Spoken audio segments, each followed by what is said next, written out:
Hello dears, हम कर रहे हैं मोशन इन 1D और शीट डिस्कशन का दौर चल रहा है। एक्सरसाइज 2 कर रहे हैं और motion in straight line chapter हमारा चल रहा है। एक्सरसाइज 2 के सॉल्यूशंस हम कर रहे हैं। एक पार्ट हम कर चुके हैं, आज दूसरे पार्ट की बारी है।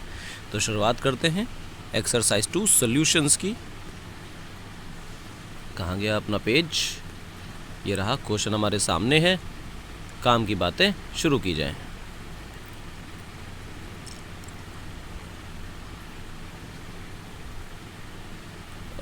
इस टूल बार को थोड़ा सा हटा लें।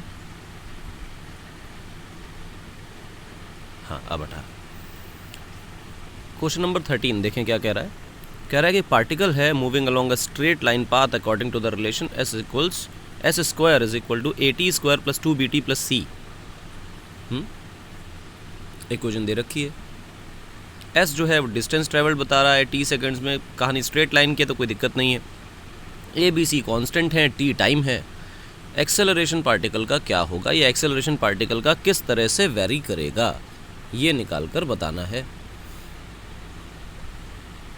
अगर एक्सेलरेशन की डेफिनेशन को देखें तो d2s/dt स्क्वायर ये बनता है, ठीक। तो अल्टीमेटली जो s का रिलेशन हमें यहाँ प्रोवाइडेड है, इसको 2 बार डिफ्रेंशिएट करके d2s/dt स्क्वायर निकाल लेना है। अगर निकालें तो चलो डिफ्रेंशिएट करते हैं। S square is equal to AT square plus 2BT plus C लिखा हुआ है। डिफ्रेंशिएट करो भाई। जब डिफ्रेंशिएट करोगे तो ये बनेगा 2s/dt, यहाँ बनेगा बेटा 2AT और यहाँ बनेगा 2B। dt 1 हो जाएगा और C कांस्टेंट है, उसका डिफ्रेंशिएशन 0 हो जाएगा। अच्छा, अब आप 2 कॉमन लेके कैंसिल भी कर सकते हैं। तो ds/dt जो है ये बन जाएगा आपके लिए AT प्लस B/s। ये बन गया फंक्शन। अब आपको चाहिए d2s/dt स्क्वायर, यानी कि आपको इसी इक्वेशन को जो कि ये लिखी हुई है बॉक्स में बंद, इसको ही दोबारा डिफ्रेंशिएट करना है।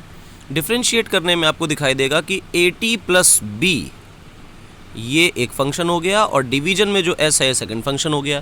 तो इसमें क्वोशंट रूल अप्लाई हो जाएगा। तो सबसे पहले नीचे वाले को छोड़ देंगे और ऊपर वाले का डिफ्रेंशिएशन कर देंगे, माइनस लगाएंगे। ऊपर वाले को छोड़ देंगे और नीचे वाले का डिफ्रेंशिएशन कर देंगे, dt है सॉरी, डिवाइडेड बाई नीचे वाले फंक्शन का स्क्वायर, ये हो जाएगा। अब देखिए आप, s ऐसा ही रहा और AT का डिफ्रेंशिएशन जो है वो A रहेगा और B का डिफ्रेंशिएशन 0 हो जाएगा। माइनस AT प्लस B ऐसा ही रहेगा, ds/dt। अब देखें ds/dt क्या है। ds/dt को बच्चे वेलोसिटी लिख सकते हैं, आपको लिखने की ज़रूरत नहीं है, इसलिए कि आप पहले ही ds/dt की वैल्यू निकाल चुके हैं। जो वेलोसिटी है उसकी आप वैल्यू निकाल चुके हैं, that is AT plus B/s। तो ds/dt की जगह आपको लिखना चाहिए AT plus B divided by s, ये लिख दिया आपने, ठीक। और अब पूरे के नीचे s स्क्वायर लिख दीजिए। तो जो आपके लिए सामने फंक्शन बचा, देखें तो a इंटू s बचेगा, ठीक है, माइनस AT प्लस B बचेगा और इसका स्क्वायर हो जाएगा, डिवाइडेड बाय s की पावर 3 हो जाएगा, यहाँ s स्क्वायर हो जाएगा। करा क्या है, इसको नीचे लेकर चले गए, इसका LCM लिया है। LCM लेने पर ये जो s है वो स्क्वायर में कन्वर्ट हो जाएगा और ये वाला s LCM के बाद इससे मल्टीप्लाई हो जाएगा, s³ बन जाएगा। ये है आपका d2s/dt2। सिंपल कैलकुलेशन है, LCM लोगे यही बनेगा, दिखाई भी दे रहा होगा। अब गौर से देखो, ये जो क्वांटिटी है इसी क्वांटिटी को आप एक्सेलरेशन बोलते हो, और जो एक्सेलरेशन है, एक्सेलरेशन A के तरह तो नहीं लिखना चाहिए क्योंकि हमें कुछ अलग सिंबल यूज़ करना चाहिए, हम ऐसे लिख लेते हैं, acceleration is equal to AS square minus AT plus B का होल स्क्वायर अपॉन s³। और रिलेशन जो ऑप्शंस में पूछे गए हैं, अगर आप देखें ऊपर ऑप्शन में रिलेशन क्या पूछे गए हैं, तो वो एक्सेलरेशन का डिपेंडेंस जो है वो डिस्टेंस से पूछना चाहते हैं। अब डिस्टेंस से पूछना चाहते हैं तो पूछ लेते हैं। मैक्सिमम पावर की चर्चा करिए। तो जो एक्सेलरेशन है वो डिपेंड कर रहा है 1/s की पावर 3 से, यानी कि मैं कह सकता हूँ s की पावर -3 से। स्क्वायर का क्या हुआ? मैक्सिमम पावर की बेटा चर्चा करते हैं, दिमाग में बात रखनी है कि जो रिलेशन है वो हमेशा मैक्सिमम पावर का रहता है। तो टिक मारने का समय आ गया। s की पावर -3 है कहीं, ए ऑप्शन करेक्ट दिखाई देता है, ए ऑप्शन हमारे पास है। अगले सवाल पे आएँ। अगला सवाल देखें। एक स्टोन है thrown vertically upwards with a speed of 5 metre per second, attains height h1, कोई दिक्कत नहीं। Another stone thrown upwards from the same point with a speed 10 metre per second, attains height h2, the correct relation between h1 and h2 is. तो कोई दिक्कत नहीं है, पहले h1 निकाल लो फिर h2 निकाल लो, दोनों को डिवाइड मार लो, देख लो कौन सा ऑप्शन मैच करता है। तो अगर हम फर्स्ट पार्टिकल की बात करें तो फर्स्ट पार्टिकल की जो स्पीड है वो 5 मीटर पर सेकेंड है और वर्टिकली फेंका गया है। सिंपल प्यारा स्वीट सा मोशन अंडर ग्रेविटी का क्वेश्चन है। तो जो h मैक्स का फॉर्मूला होता है उसका फॉर्मूला होता है u²/2g, और यहाँ से फॉर्मूला बनेगा 5² 2g यानी कि 25/2g। और यहीं पर जो सेकंड पार्टिकल है उसकी इनिशियल वेलोसिटी आपको 10 मीटर्स पर सेकेंड दे रखी है।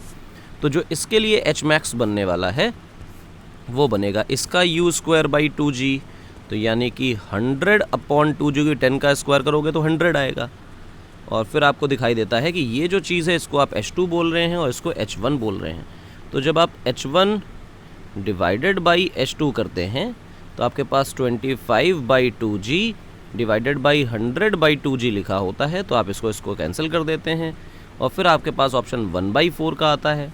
और जैसे ही ऑप्शन 1/4 का आता है तो h1 से 4 का मल्टीप्लाई करने पर h2 बनेगा।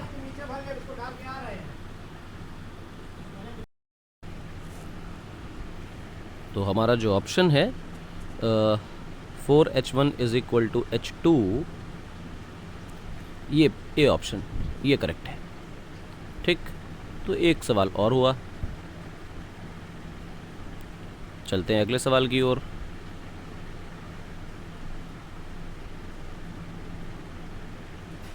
हाँ बेटा चले जाओ। गया। A stone thrown upwards with a speed of u from the top of a tower reaches the ground with velocity 3u. The height of tower is. Easy question है। आपको कंसेप्ट्स बहुत डिटेल में याद रखने हैं, या ये कह लें कि जो कंसेप्ट्स आपने सीखे हैं बहुत कोई मैसिव कंसेप्ट्स नहीं है कि वो दिमाग में रह नहीं सकते। मान लेते हैं कि जो टावर है उसकी हाइट h है। कंसेप्ट के साथ सवालों को लगाएंगे, बेहतर रहेगा, अच्छा लगेगा। u वेलोसिटी से फेंका गया और ये पार्टिकल आकर टकराया just before striking the ground. इसकी वेलोसिटी नीचे की तरफ हो गई 2u। ठीक, तो ये इसकी फाइनल वेलोसिटी है, ये इसकी इनिशियल वेलोसिटी है। पॉइंट ऑफ प्रोजेक्शन को ही हम ओरिजिन कंसीडर कर लेते हैं और फिर ये बताया गया कि ऊपर जो डायरेक्शन है पॉइंट ऑफ प्रोजेक्शन से वो डायरेक्शन पॉजिटिव है और जो डाउनवर्ड डायरेक्शन है वो डायरेक्शन नेगेटिव है। अगर ऐसा है तो जो डिस्प्लेसमेंट पार्टिकल का है with respect to our origin the point of projection negative है। तो लास्ट इक्वेशन का इस्तेमाल करें, v² - u² is equal to 2as। अगर मैं v² की बात करूं तो वो बन जाएगा, क्या 3u लिखा है मैंने, 2u लिख दिया गलती से, वो 3u है।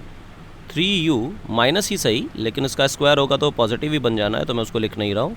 u² इज इक्वल टू 2 और a की जगह हो जाएगा -g और s की जगह हो जाएगा -h। माइनस सिर्फ इसलिए क्योंकि डिस्प्लेसमेंट पॉइंट ऑफ प्रोजेक्शन के रिस्पेक्ट में नीचे की तरफ है, वो डायरेक्शन हम नेगेटिव लेके चल रहे हैं।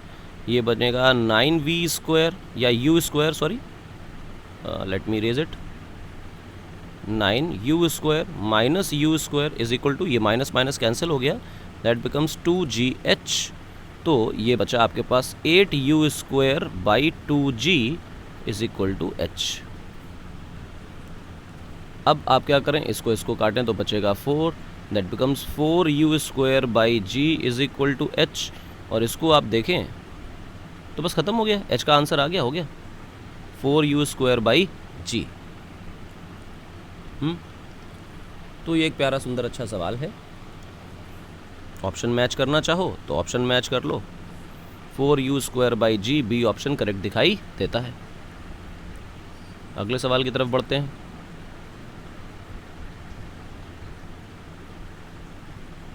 अगला सवाल कह रहा है कि स्मूथ इंक्लाइंड प्लेन है, उसका इंक्लिनेशन का एंगल थीटा है हॉरिजॉन्टल के साथ।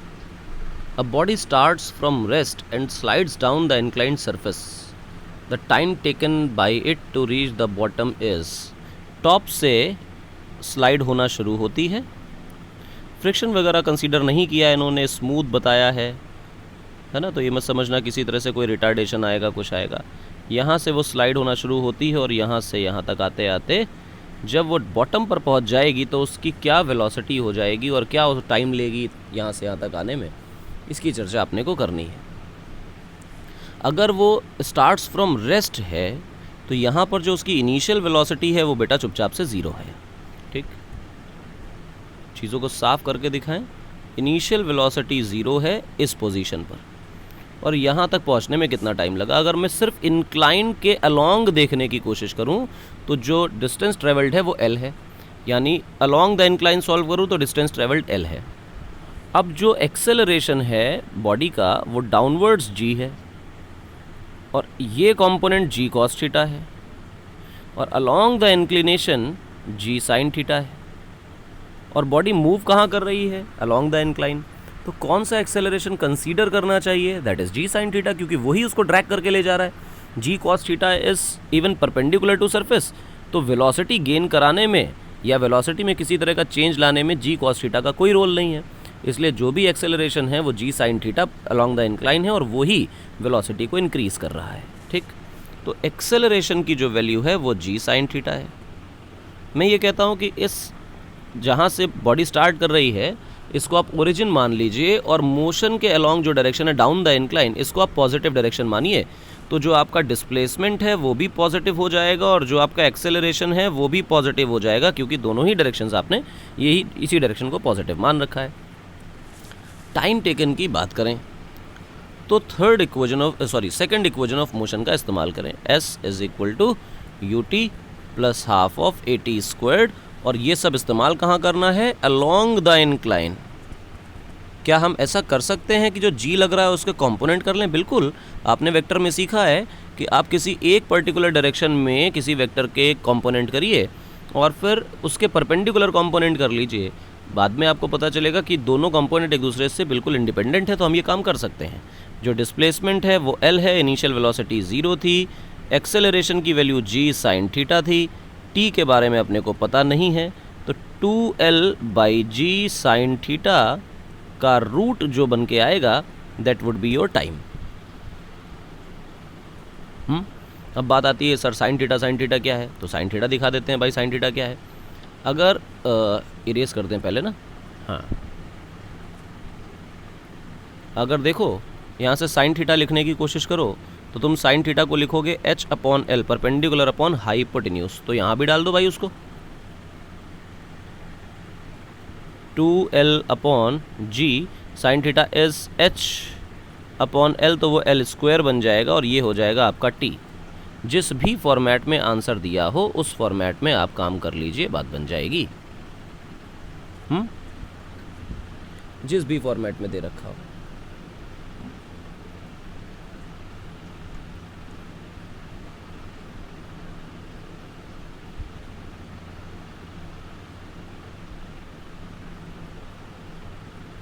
ठीक है, तो ये काम आपको करना है। अब इसको सॉल्व कर लीजिएगा, और अगर आंसर साइन थीटा के टर्म में लिखा है तो साइन थीटा के टर्म में सॉल्व कर लीजिए, आंसर मैच कर लीजिए। ठीक, इजी क्वेश्चन है। अगले का सवाल की तरफ चलते हैं। A ball is drop downwards after 1 second. Dropped का मतलब होता है कि उसको वेलोसिटी नहीं दी गई है। ठीक, after 1 second another ball is dropped downwards from the same point, what is the distance between them after 3 seconds. एक बॉल को ड्रॉप किया गया, इनिशियल वेलोसिटी 0 है, चल रही है। इसके ड्रॉप करने के 1 सेकेंड बाद एक और बॉल को ड्रॉप किया गया, उसकी इनिशियल वेलोसिटी भी 0 है, वो भी चल रही है। इनिशियल टाइम से 3 सेकंड बाद दोनों के बीच में क्या सेपरेशन रहा होगा। इनिशियल टाइम से पहली वाली बॉल ने कितनी दूरी चली या कितना टाइम चला, तो पहली वाली बॉल तो 3 सेकंड चली, क्योंकि 0 सेकंड जो है वो फर्स्ट बॉल के प्रोजेक्शन को माना जा रहा है। लेकिन जो सेकंड बॉल प्रोजेक्ट की गई है वो फर्स्ट बॉल से 1 सेकंड बाद प्रोजेक्ट की गई है, और 1 सेकंड बाद का मतलब ये है कि शुरुआत से अगर 3 सेकंड बीते हैं तो सेकंड बॉल के प्रोजेक्शन से 2 सेकंड बीते हैं। तो हम ये निकाल लें कि जो पहली बॉल है वो 3 सेकंड में कितना चली और दूसरी बॉल 2 सेकंड में कितना चली, तो इन दोनों सेपरेशंस का जो डिफरेंस है वही हमारा आंसर है। तो भाई पहली बॉल की इनिशियल वेलोसिटी 0 थी, इस समय उसने 3 सेकंड लिया, एक्सेलरेशन की वैल्यू -g है, और अगर डिस्प्लेसमेंट की चर्चा करें तो 0 प्लस हाफ ऑफ at² कर लें तो 0 plus half of g into 3 का स्क्वायर। मैं माइनस को छोड़ दे रहा हूँ, लॉजिक माइनस को छोड़ने का सिर्फ इतना है कि मैं मैग्नीट्यूड्स लिख रहा हूँ, वरना कोई लॉजिक नहीं उसका, मतलब परेशान नहीं होना है। 9/2g ये डिस्प्लेसमेंट है पहले पार्टिकल का, और जो दूसरा पार्टिकल है उसका डिस्प्लेसमेंट ऐसे लिखा जाएगा हाफ ऑफ gt², और सेकेंड पार्टिकल के लिए जो टाइम है वो 2 सेकेंड्स का हो जाएगा। कारण क्या है कि फर्स्ट पार्टिकल से 3 सेकंड और सेकंड पार्टिकल जो है वो 1 सेकंड बाद ड्रॉप किया गया था, तो सेकंड पार्टिकल को उस 3 सेकंड में 1 सेकंड तो चलाया ही नहीं गया, तो उसके लिए तो 2 ही सेकंड बचे, और 2 सेकंड ही चला है। तो पहला पार्टिकल 9/2g डिस्प्लेसमेंट चल रहा था, यानी 4.5g चला था, और सेकंड पार्टिकल 2g चला है, और ये है दोनों के बीच का सेपरेशन उस पर्टिकुलर इंस्टेंट पे जिसको हम 3 सेकंड बोल रहे हैं। क्लियर है मेरी बात? अगले सवाल की ओर आते हैं। अगला सवाल कह रहा है कि 2 ट्रेन्स हैं, each of 50 metre long, moving parallel towards each other at a speed of 10 metre per second, 15 metre per second respectively. After what time they will pass each other, कितने समय बाद वो एक दूसरे को पास कर लेंगी। एक ट्रेन ये है 50 मीटर, एक ट्रेन ये है अगेन 50 मीटर, ये इधर आ रही है, ये इधर जा रही है, 10 मीटर्स पर सेकेंड, 15 मीटर्स पर सेकेंड, और बढ़िया है, कह रहा है कब पास कर जाएंगी। शुरुआत की जो डिस्टेंस है वो तो इन दोनों ने बताई नहीं कि कितनी दूर पर खड़े हैं, तो ये सवाल जब ये ना बताया जाए कितनी दूर खड़े हैं तो उनका ये पूछना नहीं कि कितनी देर में पार करेंगी, बेसिकली ये है कि जब वो मीट करेंगी। मीट करने का मतलब कि ये ट्रेन्स जब एक दूसरे के हेड टू हेड आ जाएंगी, ऐसे इस तरह आ जाएंगी, तो इसके बाद अब कितना और समय लगने वाला है इनको एक दूसरे को क्रॉस करने में। तो एक काम करो, इस ट्रेन पर बैठ जाओ। जब इस ट्रेन पर बैठ जाओगे तो इस ट्रेन की अपनी जो ऊपर वाली ट्रेन है उसकी अपनी स्पीड 10 मीटर्स पर सेकेंड थी, और रिलेटिव अप्रोच लगाओगे तो नीचे वाली ट्रेन की स्पीड को उल्टा करके ऊपर वाले को दे दोगे, that is 15 metre per second. और अगर ऐसा है तो आप ये कह लो कि ये ट्रेन ए है, ये ट्रेन बी है, तो विथ रिस्पेक्ट टू बी आप कहानी को लिखने की कोशिश करो। तो जब with respect to B solve करोगे तो आपके लिए ये हो गया 50 मीटर की एक ट्रेन जिसका नाम है ए, और ये चल रही होगी अब 25 मीटर पर सेकेंड से, क्योंकि आप रिलेटिव अप्रोच का इस्तेमाल कर रहे हैं और दोनों यहाँ हेड टू हेड खड़ी हैं। ये 50 मीटर्स की ट्रेन है और ये ट्रेन बी है, और ये ट्रेन अब रेस्ट पर हो गई है क्योंकि विद रिस्पेक्ट टू बी ही बातें की जा रही है, आप इस पर बैठ चुके हो। अगर ए चाहता है कि मैं बी को क्रॉस कर जाऊं तो ए को करना ये चाहिए कि ए यहाँ तक चला जाए। यहाँ तक का मतलब ए का जो लास्ट पार्ट है, जो बैक मोस्ट हिस्सा है, वो बी को क्रॉस कर जाए। तो शुरुआत में देखो क्या हुआ, अगर ये क्रॉस कर गया तो ओवरऑल ये डिस्टेंस कितनी है 50, क्योंकि ट्रेन की लंबाई तो 50 ही है और इस ट्रेन की लंबाई भी 50 ही है जो बी है। तो ओवरऑल इस ए ट्रेन को चलना कितना पड़ा। ए ट्रेन का फर्स्ट वाला जो आगे का हिस्सा है वो आगे वाला हिस्सा यहाँ खड़ा है, और जब ये ए बी को कम्प्लीटली क्रॉस कर जाएगा तो उसका आगे वाला हिस्सा आपको दिखाई दे रहा है कहाँ खड़ा होगा। ये खड़ा है आगे वाला हिस्सा, ठीक। आप देखो कि ये 50 मीटर और ये 50 मीटर, तो ओवरऑल जो डिस्टेंस चलनी है वो चलनी है 100 मीटर, स्पीड है 25 मीटर पर सेकेंड। तो रिलेटिव अप्रोच के हिसाब से जो टाइम टेकन है वो है 100 मीटर की डिस्प्लेसमेंट और 25 सेकेंड्स का टाइम। दैट इज़ 4 मीटर्स पर सेकेंड। 4 मीटर पर सेकेंड किया क्या, मीटर पर सेकेंड, यार क्या कर दिया मैंने, यूनिट टाइम की लिख दी, ये है मीटर पर सेकेंड।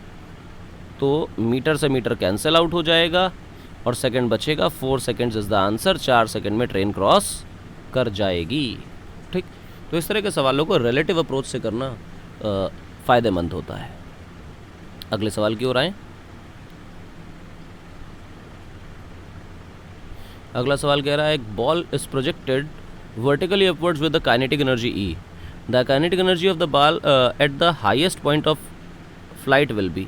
अब हाईएस्ट पॉइंट पे पहुंच गया तो जो बॉल है वो तो रुक ही जाएगी। जब बॉल को फेंका जाएगा हाईएस्ट पॉइंट के बाद पलटी मार के बॉल वापस आती है, यानी कि पहले वेलोसिटी जो है वो पॉजिटिव है और बाद में वेलोसिटी जो है वो नेगेटिव है। तो क्लियर है कि पॉजिटिव से नेगेटिव आने पर स्लोप कहीं ज़ीरो भी हुई होगी और वहीं से पलटी मारी गई है, तो वेलोसिटी हाईएस्ट पॉइंट पे कितनी हो जाने वाली है, 0। तो डी ऑप्शन करेक्ट है। और इस तरह के सवाल किसी भी एग्ज़ाम में कभी भी आ सकते हैं, कोई बड़ी बात नहीं है, ईजी क्वेश्चन है। पर हाँ, थोड़ा सा ट्रिकी है कि बच्चा इतना आसान एक्सपेक्ट नहीं करता है या फिर सोचता भी नहीं है क्लास में। तो ईजी क्वेश्चन है, कोई टफ नहीं है। अगले सवाल पे आइए। अगला सवाल कह रहा है कि एक particle is moving in a straight line with initial velocity and uniform acceleration a.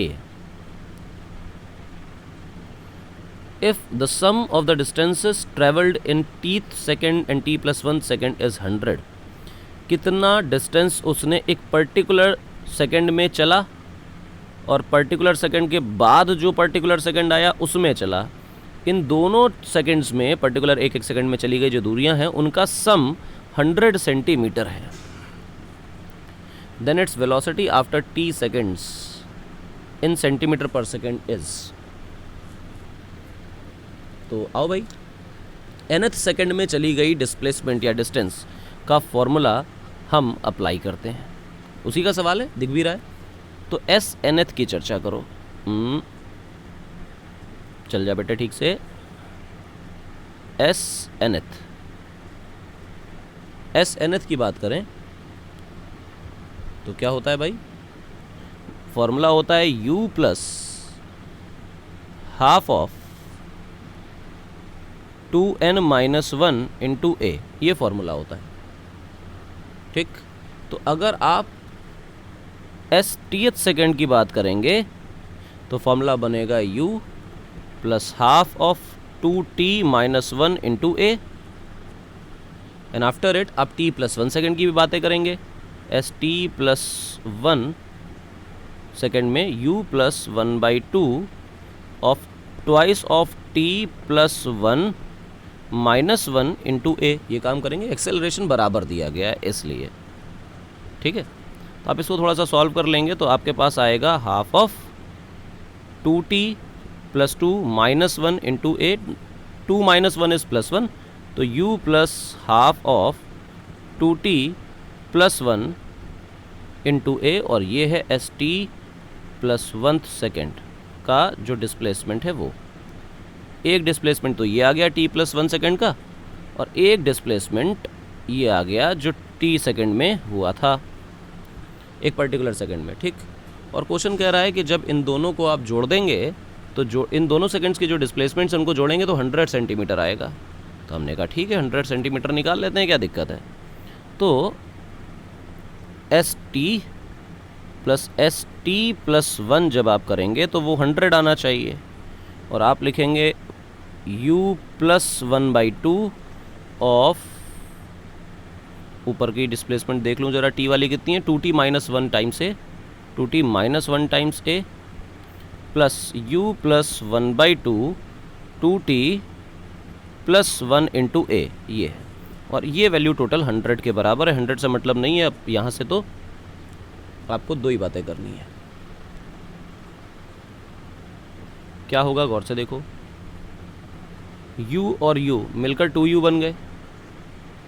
ठीक, उसके बाद इसको मल्टीप्लाई करिए तो half into 2t into A, और उसके बाद उससे मल्टीप्लाई करोगे तो माइनस हाफ ऑफ ए। वैसे यहाँ मल्टीप्लाई करोगे तो आएगा half of 2t into A, फिर आएगा plus half of A, that is equal to 100। आप देखो कि हाफ ऑफ ए कट जाएगा, तो 2u ऐसा ही रहा और ये इससे कट गया, तो बचा आपके पास t इंटू ए, और ये भी कट गया तो बचा आपके पास t इंटू ए, और वो वैल्यू 100 के बराबर है, तो 2ta बर हो गया। 2u plus 2ta is equal to 100, तो twice of u plus t into A is equal to 100। ठीक, ये है, ये आपने निकाल लिया। इससे क्या मिला अभी बताता हूँ। देखो कैसे 2 मिनट में सवाल लगेगा। कह रहा है कि t सेकंड के बाद वेलोसिटी क्या होगी, सवाल में ही पूछा गया है। तो चलो, वेलोसिटी आफ्टर t सेकंड्स क्या होगा, u प्लस ए टी। अब u प्लस ए टी तो आप निकाल चुके हो, वो है 100/2, दैट इज 50 सेंटीमीटर पर सेकेंड। समझे? इजी क्वेश्चन, आंसर आपके सामने। अगला सवाल देखें। अगला सवाल कह रहा है सिमिलर बॉल्स हैं are thrown vertically with velocity 20 metre per second, one on the surface of earth and other on the surface of moon, what will be the ratio of maximum heights attained by them. देखो, maximum height जो है वो initial velocity पे depend करती है और acceleration due to gravity पे depend करती है। अब बात यह है कि दोनों ही तरह के पार्टिकल्स को जो वेलोसिटी है वो तो 20 मीटर पर सेकेंड दी गई है और मैक्सिमम हाइट की चर्चा कर रहा है, तो घूम फिर के मेरे हिसाब से जो एच मैक्स का फॉर्मूला है वही अप्लाई कर देना चाहिए, दैट इज़ u²/2g। जब आप u²/2g लगाएंगे और दोनों ही पार्टिकल की वेलोसिटी 20 मीटर पर सेकेंड दी गई है, तो ये तो दोनों में कांस्टेंट हो गया, कॉमन हो गया, 2 भी कॉमन हो गया। जो मून और अर्थ में डिफरेंस है वो सिर्फ ग्रेविटी का है। तो ज़रा h मून निकालने की कोशिश करें, दैट इज़ u²/2g मून, और h अर्थ निकालने की कोशिश करें तो वो आएगा u²/2g अर्थ। ठीक, अब आप h earth upon h moon निकालिए तो बनेगा क्या, u/2g of earth divided by u²/2g of moon. 2 से 2 कैंसिल, u² से u² कैंसिल, तो आपको दिखाई देगा कि g of moon divided by g of earth answer आ रहा है, कटेगा तो आंसर आएगा 1/6। अब 2 बातें हैं, अगर मैंने मून को ऊपर रखा होता, अर्थ को नीचे रखा होता तो आंसर 6 आता। तो गौर से पढ़ें कि रेशियो किसका निकालना है। कह रहा है what will be the ratio of maximum Heights attain bye them. पहले किसको बोला गया, अर्थ, बाद में किसको बोला गया, मून। क्या होगा, 1/6 करेक्ट ऑप्शन होगा। पहले अर्थ की सरफेस, ठीक, ये ऊपर, और फिर बाद में मून की सरफेस, ये नीचे। ठीक, तो रेशियोज में इस सीक्वेंस का याद रखना बहुत ज़रूरी होता है, वरना ये ऑप्शन हमेशा ऐसा होगा 1/6 और साथ में 6, तो कन्फ्यूजन ये हो जाएगा कौन सा आंसर सही है, क्योंकि दोनों ही करेक्ट हैं, रेशियो तो वही रहने वाला है, लेकिन किसका रेशियो लेना है ये सीक्वेंस पर भी डिपेंड करता है। कई बार बोल देते हैं, जब नहीं बोलते हैं तो सीक्वेंस को बहुत कॉशियसली पढ़ना होता है। तो ये काम करिए। क्वेश्चन हो गए हैं 22 तक और अगला टारगेट है लगभग 40 क्वेश्चन तक कवर करेंगे आज रात में। तो फ़िलहाल 20 सेकंड तक आप काम चलाइए और जितने हो सकते हैं खुद से लगाइए। रात में मिलेंगे 40 क्वेश्चन तक के सॉल्यूशन के साथ। तब तक के लिए गुड बाय।